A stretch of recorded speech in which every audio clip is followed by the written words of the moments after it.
If I learned one lesson from my time with the CIA, it is this.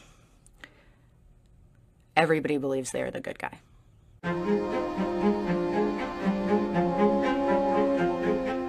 I was an officer with the CIA clandestine service and worked undercover on counterterrorism and intelligence all around the world for almost 10 years. The conversation that's going on in the United States right now about ISIS and about the United States overseas is more oversimplified than ever. Ask most Americans whether ISIS poses an existential threat to this country, and they'll say yes.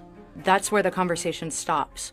If you're walking down the street in Iraq or Syria and ask anybody why America dropped bombs, you get, they were waging war on Islam.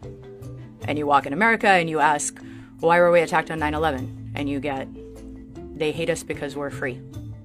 Those are stories manufactured by a really small number of people on both sides who amass a great deal of power and wealth by convincing the rest of us to keep killing each other.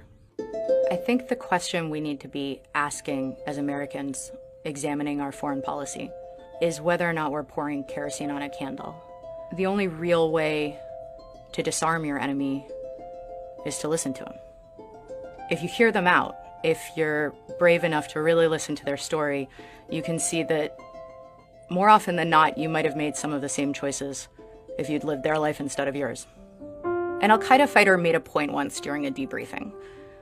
He said all these movies that America makes, like Independence Day and Hunger Games and Star Wars, they're all about a small, scrappy band of rebels who will do anything in their power with the limited resources available to them to expel an outside, technologically advanced invader.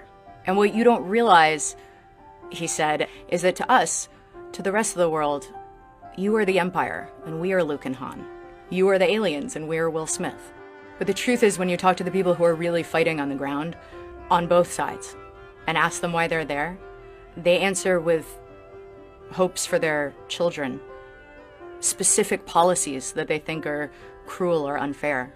And while it may be easier to dismiss your enemy as evil, hearing them out on policy concerns is actually an amazing thing, because as long as your enemy is a subhuman psychopath that's going to attack you no matter what you do, this never ends.